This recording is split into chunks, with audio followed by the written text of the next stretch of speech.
તો વિદ્યાર્થી મિત્રો, હવે આપણે એક નવું ચેપ્ટર અહીંયા શરૂ કરીએ. પ્રકરણ નંબર 4, દ્વિઘાત સમીકરણ. જેમ આપણે આગળ બહુપદીની ચર્ચા કરી ગયા હતા, બરાબર, એ જ રીતે અહીંયા દ્વિઘાત સમીકરણની ચર્ચા કરીશું. શૂન્યતર એ માટે, શૂન્યતરનો મતલબ શું થાય કે શૂન્ય સિવાયની સંખ્યા, એટલે એ 0 હશે નહીં. શૂન્યતર એ માટે ax વર્ગ વત્તા bx વત્તા c, જ્યાં a does not equal to 0, એ શું છે તો કે દ્વિઘાત બહુપદી છે. આજે કોણ છે આપણી પાસે? ax વર્ગ વત્તા bx વત્તા c. એ કોણ છે તો કે દ્વિઘાત બહુપદી છે, જેમાં a એટલે કે x વર્ગનો સહગુણક a એ શૂન્ય નથી. હવે જો આ બહુપદીનું મૂલ્ય શૂન્ય લેવામાં આવે, શું કહે છે? આ બહુપદીનું મૂલ્ય શૂન્ય લેવામાં આવે, મતલબ કે આના બરાબર શું મૂકવામાં આવે? 0 મૂકવામાં આવે. ax વર્ગ વત્તા bx વત્તા c બરાબર 0. તો આ જે સમીકરણ છે એ સમીકરણને દ્વિઘાત સમીકરણ કહે છે. આ જે સમીકરણ છે એ સમીકરણને શું કહેવાશે તો કે દ્વિઘાત સમીકરણ કહેવાય. આ આપણું દ્વિઘાત સમીકરણ છે. જ્યારે આ કોણ છે? ax વર્ગ વત્તા bx વત્તા c ખાલી આપેલું હોય તો એને કહેવાય દ્વિઘાત બહુપદી કહેવાય. શું કહેવાશે એને? દ્વિઘાત બહુપદી. આમાં ઇક્વલ ટુ 0 છે નહીં, ત્યારે આમાં શું છે? ઇક્વલ ટુ 0 છે. 0 આવે તો જ સમીકરણ બને. 0 ન હોય તો તે શું કહેવાય? બહુપદી કહેવાય. તો ઘણા લોકો માને છે કે સૌ પ્રથમ બેબીલોન વાસીઓએ દ્વિઘાત સમીકરણનો ઉકેલ મેળવ્યો. ઘણા બધા લોકો એવું માને છે કે સૌ પ્રથમ બેબીલોનની અંદર દ્વિઘાત સમીકરણના ઉકેલની શરૂઆત થઈ. જ્યારે યુક્લિડે લંબાઈ જ્યારે શોધવાની વાત આવે, ભૂમિતિમાં જ્યારે લંબાઈ શોધવાની વાત આવે ત્યારે વર્તમાન પરિભાષામાં એ આપણે દ્વિઘાત સમીકરણનો ઉકેલ જ તેને કહીએ છીએ. પરંતુ ખરેખર દ્વિઘાત સમીકરણનો ઉકેલ શોધવાનો જે શ્રેય છે તે મોટે ભાગે પ્રાચીન ભારતીય ગણિતશાસ્ત્રીઓને જાય છે. આપણા પ્રાચીન ભારતીય ગણિતશાસ્ત્રીઓમાં કોણ છે તો કે બ્રહ્મગુપ્તે ax વર્ગ વત્તા bx વત્તા c બરાબર 0, જેને આપણે દ્વિઘાત સમીકરણ કીધું, ના ઉકેલ માટેનું સ્પષ્ટ સૂત્ર આપ્યું. એવી જ રીતે શ્રીધર આચાર્યએ દ્વિઘાત સૂત્ર તરીકે ઓળખાતું સૂત્ર પ્રસ્થાપિત કર્યું, જેની માહિતી ભાસ્કર 2 નામના પુસ્તકમાં આપેલી છે. તો આમ ax વર્ગ વત્તા bx વત્તા c બરાબર 0 ને શું કહેવાશે? દ્વિઘાત સમીકરણ કહેવામાં આવે છે. મતલબ જે સમીકરણને ax વર્ગ વત્તા bx વત્તા c બરાબર 0 સ્વરૂપે દર્શાવી શકાતું હોય તે સમીકરણને દ્વિઘાત સમીકરણ કહેવામાં આવે છે. શું કીધું? ax વર્ગ વત્તા bx વત્તા c બરાબર 0 સ્વરૂપે જે સમીકરણને દર્શાવી શકાતું હોય તેને આપણે દ્વિઘાત સમીકરણ કહીએ છીએ. તો એના પર આધારિત સ્વાધ્યાય 4.1. તો સ્વાધ્યાય 4.1માં નીચે આપેલ સમીકરણો દ્વિઘાત સમીકરણો છે કે કેમ તે ચકાસો. તો આપણે કીધું કે જે સમીકરણને ax વર્ગ વત્તા bx વત્તા c બરાબર 0 સ્વરૂપે દર્શાવી શકીએ, જ્યાં a નો સહગુણક એટલે કે x વર્ગનો સહગુણક 0 છે નહીં, એને જ આપણે શું કહીશું? દ્વિઘાત સમીકરણ કહીશું. હા, x નો સહગુણક 0 હશે તો ચાલે, અચળ પદ 0 હશે તો ચાલે, એકલું x વર્ગ વાળું પદ હશે તો પણ ચાલે, x વાળું પદ ન હોય તો બી ચાલે. બરાબર. તો અહીંયા તમે જુઓ, આપણી પાસે પહેલી રકમ છે x + 1 એનો વર્ગ બરાબર 2 ઇન્ટુ એક્સ માઇનસ 3. તો અહીંયા કૌંસ ઉપર વર્ગ આપેલો છે, તો કૌંસ ઉપર વર્ગ આપેલો હોય તો આપણે એને છૂટું પાડતા શીખી ગયા કે ખાલી કૌંસનો વર્ગ પ્લસ સૂત્રનો કરતા 2 ખાલી કૌંસ પ્લસ ખાલી કૌંસનો વર્ગ બરાબર આ 2 બંને સાથે ગુણાય તો શું થઈ જાય 2x માઇનસ 2 તરીને 6. હવે અહીંયા x પ્લસ 1 એનો વર્ગ એને છૂટું પાડવાની આ રીત છે. તો પહેલા કૌંસમાં શું લખીએ x, બીજા કૌંસમાં x, પછી અહીંયા 1 અને અહીંયા પણ 1.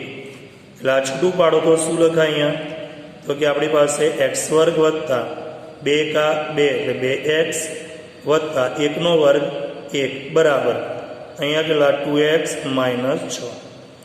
હવે શું કરો તો જે તમારી પાસે અહીંયા ડાબી બાજુ જે પદો છે એને ક્યાં લાવી દો, અહીંયા જમણી બાજુ લાવી દો. ડાબી બાજુ જે પદો છે એને ક્યાં લાવી દઈએ, અહીંયા જમણી બાજુ લાવી દઈએ આપણે. તો શું થઈ જશે આપણી પાસે એટલે જમણી બાજુના જે પદો છે એને ડાબી બાજુ લાવી દો. અહીંયા તો શું લખાય x વર્ગ વત્તા 2x પ્લસ 1. હવે જમણી બાજુથી ડાબી બાજુ પદ આવે એટલે એની નિશાની બદલાય. એટલે 2x અહીંયા કેવા છે તો કે પ્લસ છે, તો જમણી બાજુ આવે તો કેવા થઈ જાય માઇનસ થઈ જાય. 6 કેવા છે માઇનસ છે, તો એ ડાબી બાજુ અહીંયા ડાબી બાજુ લાવો તો કેવા થઈ જાય પ્લસ થઈ જાય બરાબર. હવે અહીંયા કશું વધે નહીં તો ત્યાં શું વધે 0. હવે અહીંથી પ્લસ 2x માઇનસ 2x વિરોધી જતા રહે.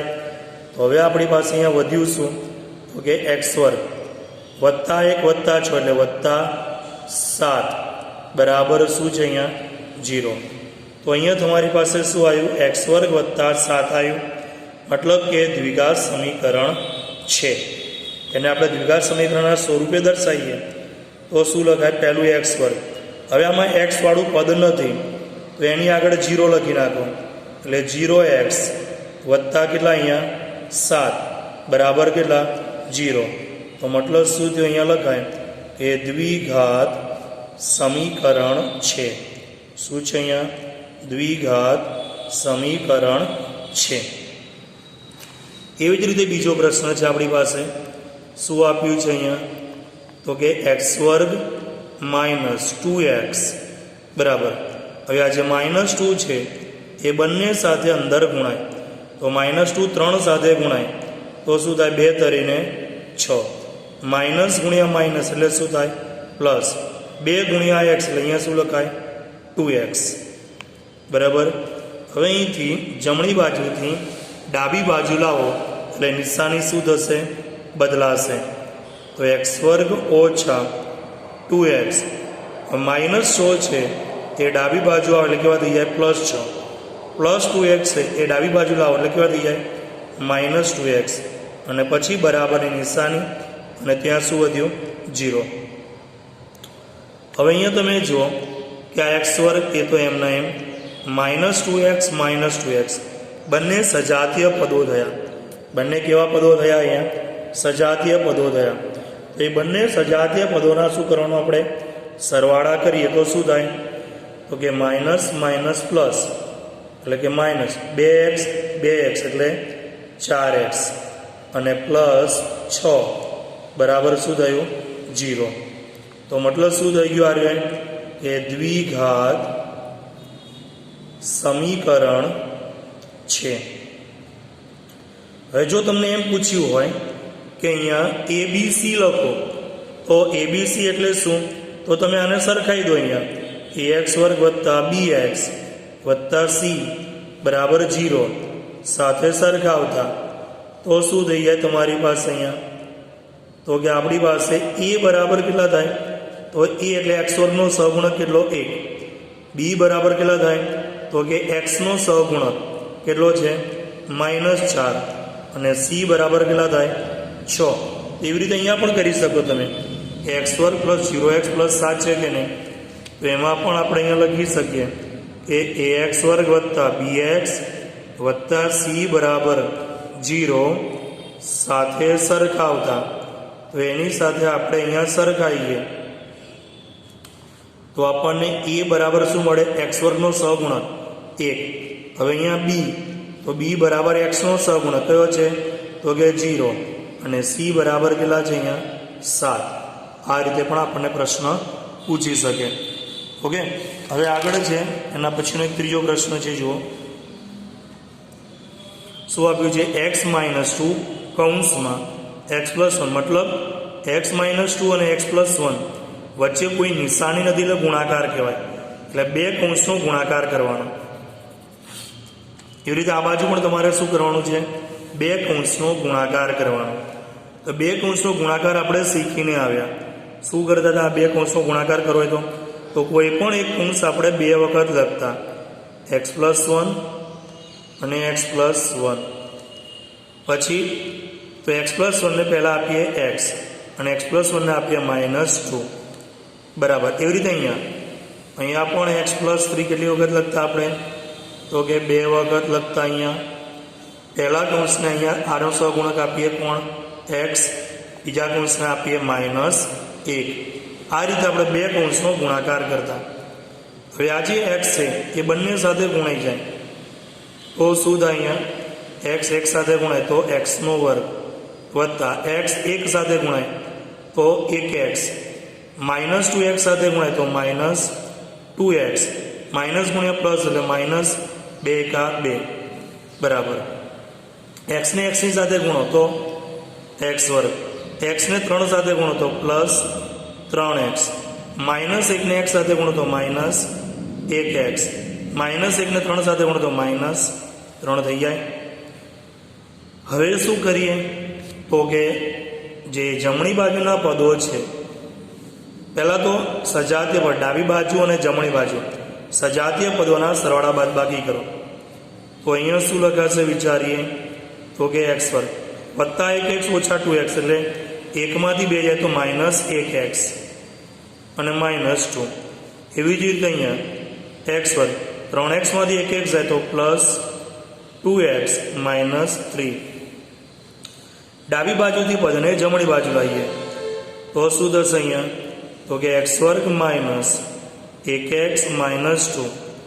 જમણી બાજુના પદને ડાબી બાજુ લાવીએ એટલે નિશાની બદલાય, -x² -2x +2x આ બાજુ એટલે -3 આ બાજુ એટલે કેવા થઈ ગયા પ્લસ બરાબર 0. હવે સજાતીય પદમાં જે વિરોધી પદ હોય એને આપણે દૂર કરીએ તો આપણી પાસે શું થાય, +x² -x² જાય. હવે અહીંયા શું વધ્યું તો -1x -2x બંનેની નિશાની સરખી એટલે સરવાળો, -1 ને 2 3x, -2 વત્તા 3 અલગ અલગ નિશાની એટલે બાદબાકી, 3 માંથી 2 જાય તો +1 બરાબર 0. હવે અહીંયા તમારી પાસે x છે અચળ છે પણ x² નથી. શું નથી, x² નથી. અને x² ન હોય તો શું થાય તો કે દ્વિઘાત સમીકરણ નથી. દ્વિઘાત સમીકરણ નથી. આ જે છે તે આપણી પાસે અહીંયા દ્વિઘાત સમીકરણ નથી. એવી જ રીતે અહીંયા હવે પછીનો છઠ્ઠો દાખલો છે. ચોથો પાંચમો દાખલો જાતે કરવાનો. એ આ જ રીતનો બે કૌંસના ગુણાકાર કરવાનો છે. સજાતીય પદો હોય તો સરવાળા બાદબાકી કરવાના બરાબર, એ ધ્યાન રાખવાનું. હવે જે છે અહીંયા છઠ્ઠા દાખલામાં શું છે આપણી પાસે તો કે છઠ્ઠા દાખલાની અંદર રકમ છે અહીંયા x² વત્તા 3x વત્તા 1 બરાબર x ઓછા 2 કૌંસ ઉપર વર્ગ છે. તો અહીંયા લખીએ x² વત્તા 3x વત્તા 1 બરાબર.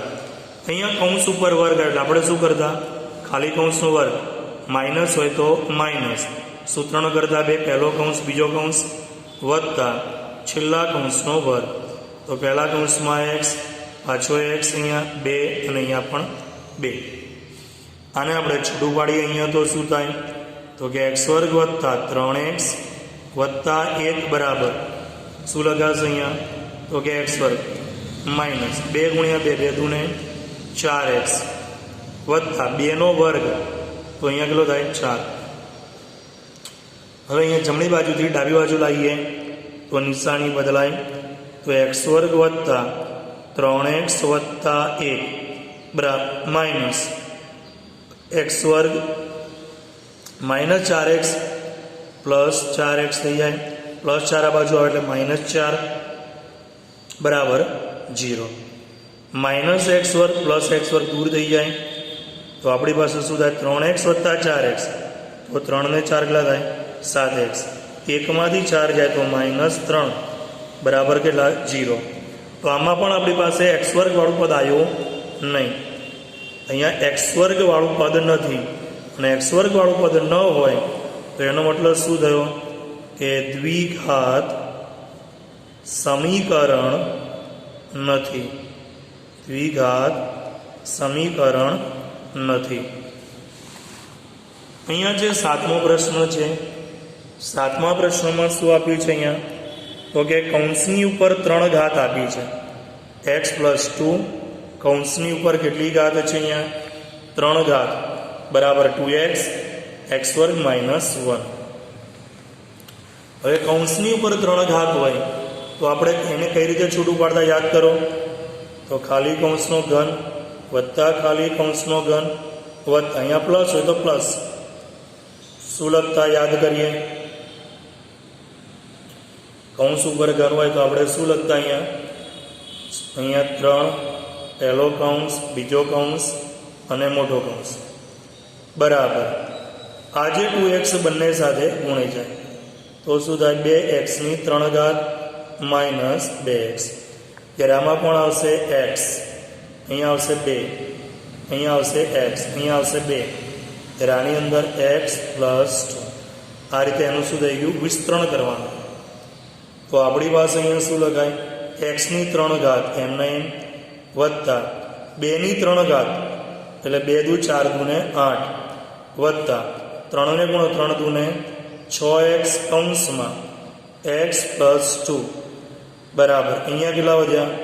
તો 2x ની 3 ઘાત માઇનસ 2x. હવે શું કરીએ તો કે જમણી બાજુથી ડાબી બાજુ લાવો એટલે નિશાની બદલાય. તો અહીંયા શું થશે? x ની 3 ઘાત વત્તા 8 અને આ 6x બંને સાથે ગુણાશે તો વત્તા 6x² વત્તા 6 દુને 12x. 2x ની 3 ઘાત ડાબી બાજુ આવે નિશાની બદલાય માઇનસ 2x ની 3 ઘાત. 2x ડાબી બાજુ આવે નિશાની બદલાય પ્લસ 2x બરાબર શું વધ્યા? 0. હવે અહીંયા x ઘન છે, આમાં પણ x ઘન છે. બંનેની નિશાની કેવી છે? અલગ અલગ, પ્લસ અને માઇનસ. નિશાની અલગ અલગ હોય તો બાદબાકી કરવાની. 1 માંથી 2 જાય તો 1 વધે પણ કેવા? માઇનસ x ની 3 ઘાત પછી પ્લસ 6x² પછી વત્તા 12x વત્તા 2x. તો 12 ને 2 કેટલા થાય? તો કે વત્તા 14x વત્તા 8 બરાબર 0. હવે આમાં મોટામાં મોટો ઘાતાંક કયો આવ્યો? 3. તો આને ત્રિઘાત કહેવાય. મોટા મોટો ઘાતાંક કયો આવ્યો? 3. એટલે આ શું કહેવાય? ત્રિઘાત કહેવાય. મતલબ કે દ્વિઘાત બહુપદી, દ્વિઘાત સમીકરણ નથી. આ ત્રિઘાત સમીકરણ છે. આ કયું સમીકરણ છે? 3 ઘાત વાળું છે. કેટલી ઘાત વાળું છે? 3 ઘાત વાળું છે એટલે એને ત્રિઘાત કહેવાય. એટલે આપણે અહીંયા શું લખી શકીએ? એ દ્વિઘાત સમીકરણ નથી. હવે અહીંયા એક છે છેલ્લો પ્રશ્ન. x ની 3 ઘાત ઓછા 4x² ઓછા x વત્તા 1. અહીંયા છે x - 2 કૌંસ ઉપર ઘન. તો આની જેમ જ આપણે ઉપરનાની જેમ જ છૂટું પાડીશું. અહીંયા તો એમનું એમ x ની 3 ઘાત minus 4x² minus x plus 1 એમના એમ.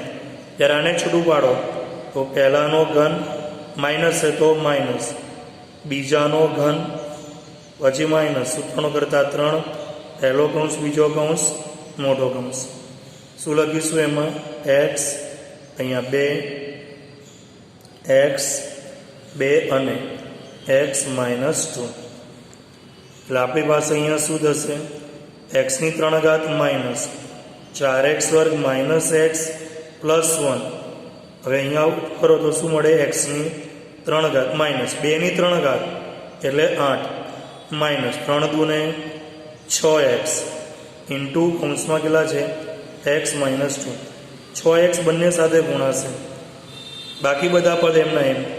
x ની 3 ઘાત minus 4x² minus x plus 1 બરાબર એક્સની 3 ઘાત -8 -6x x સાથે ગુણાય તો -6x નો વર્ગ માઇનસ માઇનસ પ્લસ 6 દૂને 12x. હવે જેટલા ડાબી બાજુ પદ છે એ બધાને જમણી બાજુ લાવીએ એટલે નિશાની બદલાય તો શું થશે? અહીંયા એક્સની 3 ઘાત -4x વર્ગ -x પ્લસ 1 માઇનસ એક્સની 3 ઘાત પ્લસ એક્સ ડાબી બાજુ નિશાની બદલાય -8 આ બાજુ એટલે +8 -6x વર્ગમાં એટલે +6x વર્ગ પ્લસ 12x આમાં એટલે -12x અને બરાબર શું વધ્યું? 0. પ્લસ એક્સ ઘન માઇનસ એક્સ ઘન દૂર થાય હવે -4x વર્ગ વત્તા 6x વર્ગ તો 6 માંથી 4 જાય તો કેટલા વધે? 2x નો વર્ગ -x -12x એટલે -13x પ્લસ 1 પ્લસ 8 એટલે +9 બરાબર શું થઈ ગયો? 0. તો અહીંયા મોટા મોટો ઘાતાંક કેટલો આવ્યો? 2. તો મોટા મોટો ઘાતાંક 2 આવ્યો એટલે આ સમીકરણને શું કહેવાશે? તો અહીંયા લખાય આપણે કે દ્વિઘાત સમીકરણ છે. શું છે? દ્વિઘાત સમીકરણ છે. તો પ્રશ્ન નંબર 1 આપણે અહીંયા પૂરો થાય. પ્રશ્ન નંબર 2 એ આપણે નવા વિડીયોમાં જોઈશું. ઓકે.